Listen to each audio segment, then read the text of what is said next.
Hello everyone, hope you all are doing really well. This is Mansi Chaudhary and welcome back to my channel The Commerce Junction.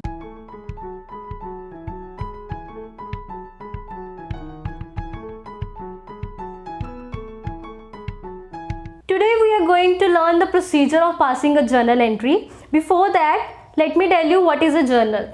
Journal is basically a book of daily records. जब भी कोई transaction इंकर की जाती है तो सबसे पहले उसकी रिकॉर्डिंग जर्नल में की जाती है. So it is known as the book of original entry and a book of daily records. Why it is called book of daily records? Because इसमें सारी डे टू डे एक्टिविटीज़ की, day to day transactions की recording according to the date की जाती है in chronological order.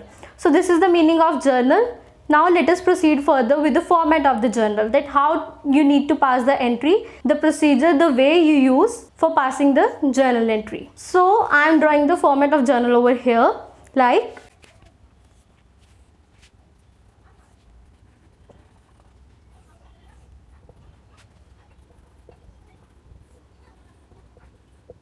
so this is how the format of journal looks like, having the first column of date.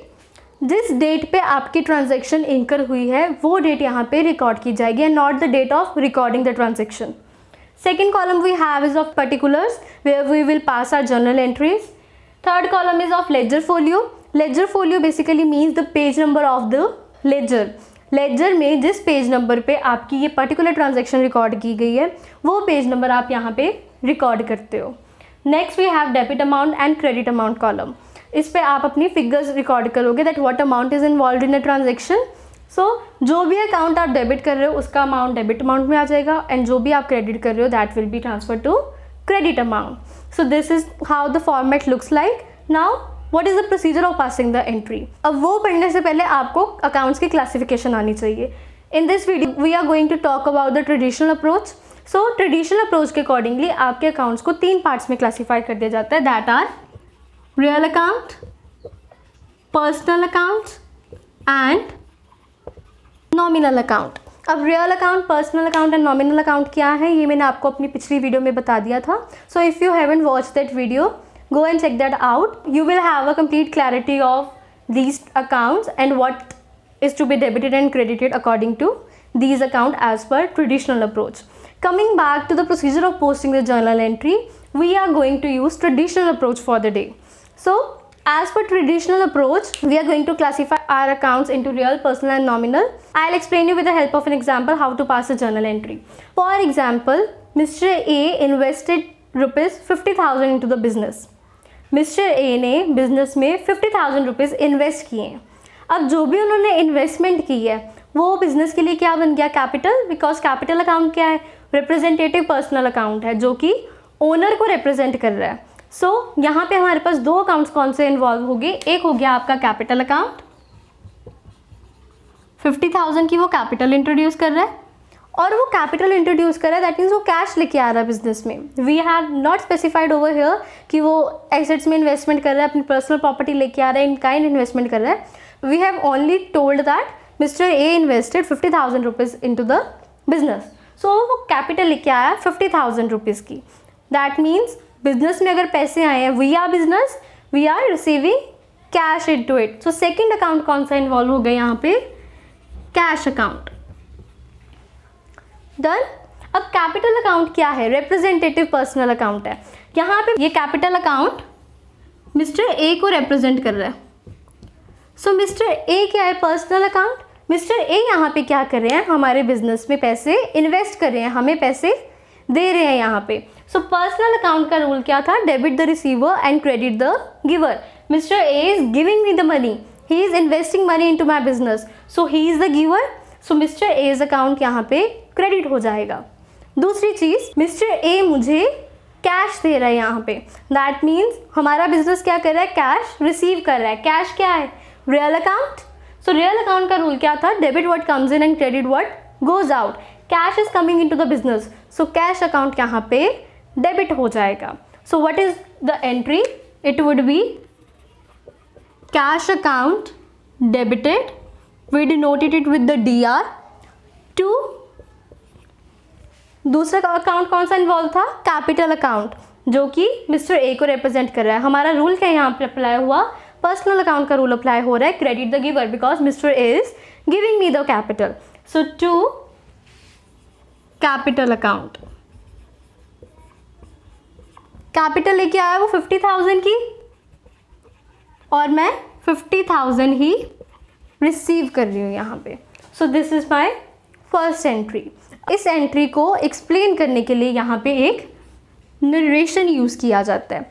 Basically आपको इस narration में वही चीज़ें लिखनी होती है जो आप एक एंट्री में कर रहे हो।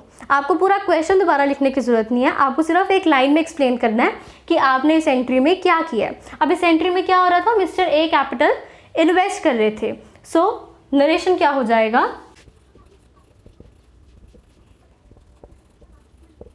Being capital invested into the business. So इस एंट्री में भी हमने यही किया था कि मिस्टर ए बिजनेस में कैपिटल इन्वेस्ट कर रहे हैं, वही हमने जर्नल एंट्री पास की और वही हमने नरेशन में उसको एक्सप्लेन कर दिया। सो ये पूरा जो है वो आपकी एक जर्नल एंट्री फॉर्मुलेट करता है। यहाँ पे डेट आ जाएगी, फॉर एग्जांपल वो 2010 Jan 1 को पैसे लेके आया, तो यहाँ पे आपकी डेट रिकॉर्ड हो जाएगी। So this is a complete journal entry. Will do some more example for more clarity, so please pause and take your copy pen. I am going to give you the question in the description box below that I am going to solve over here. So pass the journal entries along with me. So in the question we have passed the first entry that Mr. A invested rupees 50,000 into the business. Second entry in the question is we purchased furniture worth rupees 20,000. अब इस transaction में दो accounts कौन से involve हैं, एक हम furniture purchase कर रहे हैं, दूसरा हम उसके बदले में कैश पे करेंगे। दोनों रियल अकाउंट है, you are receiving furniture and you are paying the cash. Rule क्या आप अप्लाई हुआ आपका रियल अकाउंट का, debit what comes in, what is coming in the transaction, furniture is coming in to the business, so as per that rule you will debit furniture account, so it would be furniture account debited. Credit क्या होगा यहाँ पे, अब हमने furniture purchase किया, उसके बदले में हम कैश पे कर रहे हैं, cash is going out of the business, credit what goes out, so cash is going out here, so cash account would be credited to cash account. आपने 20,000 का फर्नीचर परचेज किया था, 20,000 ही आप पे करोगे। Done. Next entry is purchase goods for cash. अब इस transaction में क्या हो रहा है, यू आर परचेजिंग गुड्स, सो आप गुड्स परचेज कर रहे हो। गुड्स अकाउंट को सिर्फ दो अकाउंट्स रिप्रेजेंट करते हैं, your purchases account and sales account. So आप यहाँ पे परचेज करो, दैट मीन्स परचेजेज अकाउंट आएगा यहाँ पे, आप यहाँ पे गुड्स रिसीव कर रहे हो, so it is a real account, debit what comes in, goods are coming in and purchases account represent your goods, so we will pass the entry like purchases account debited. मैंने goods purchase किए 22,000 के, 22,000 के goods मुझे मिले और उसके बदले में I am paying cash, credit what goes out, here cash is going out, so cash account would be credited to cash account. जितने के गुड्स परचेज किए उतना ही कैश पे कर दूंगी मैं यहाँ पे 22,000. Next entry is goods purchase from Rastogi on credit for rupees 8,000. अब आपने रस्तोगी से 8,000 के गुड्स क्रेडिट पे परचेज किए हैं। अब यहाँ पे दो चीज़ें क्या इन्वॉल्व होगी, एक आप गुड्स परचेज कर रहे हो, परचेजेज अकाउंट आ जाएगा, दूसरा आप क्रेडिट पे परचेज कर रहे हो, तो दैट मीन्स रस्तोगी का पर्सनल अकाउंट यहाँ पे इन्वॉल्व हो गया। मैंने परचेजेस किए, ये मेरा रियल अकाउंट है और रस्तोगी क्या है, personal account, person involve in the transaction. So अब देखते हैं एंट्री कैसे पास ऑन करेंगे। परचेजेस कर रहे हो, goods are coming in to the business, same rule apply हो गया रियल अकाउंट का, debit what comes in, goods are coming in, तो purchases account would be debited. 8,000 के मैंने गुड्स लिए, अब उसके बदले में मैं कैश नहीं पे कर रही हूँ, मैं रस्तोगी को प्रॉमिस कर रही हूँ टू पे इन द नियर फ्यूचर। सो रस्तोगी क्या है, पर्सनल अकाउंट इन्वॉल्व हो गया। अब ये इस ट्रांजेक्शन में क्या कर रहा है, मुझे गुड्स दे रहा है। पर्सनल अकाउंट का रूल क्या है, debit the receiver and credit the giver. So Rastogi यहाँ पे क्या है, he is the giver, he is giving me the goods, so his account would be credited over here to Rastogi's account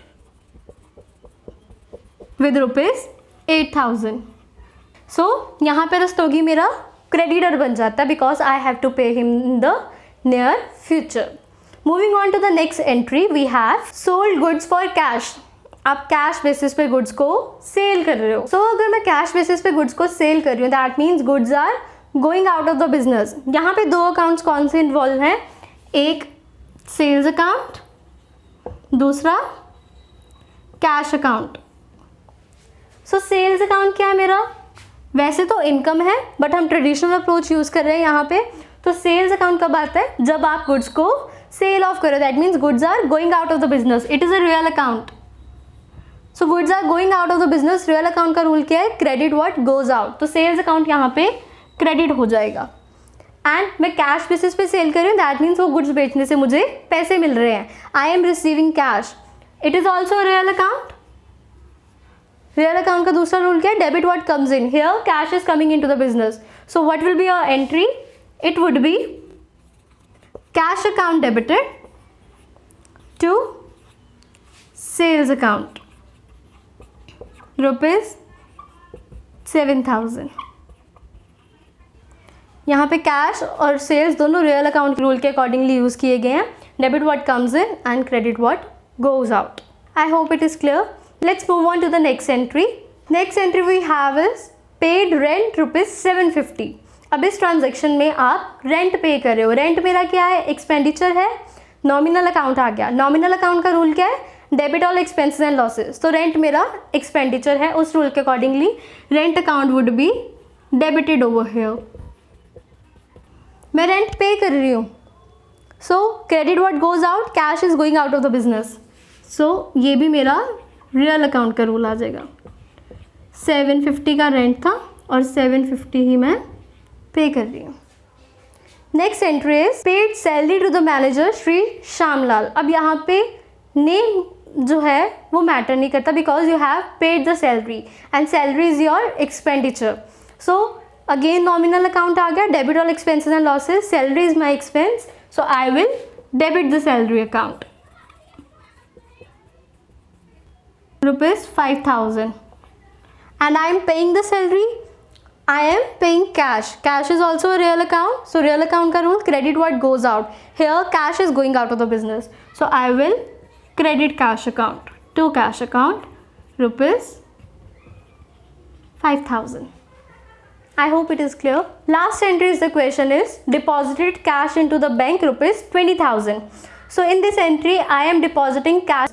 so यहाँ पे दो चीज़ें क्या इन्वॉल्व हो रही हैं, मैं कैश पे कर रही हूँ, cash is going out of the business. Real account आपका कैश अकाउंट इन्वॉल्व है यहाँ पे, ये आ गया आपका रियल अकाउंट.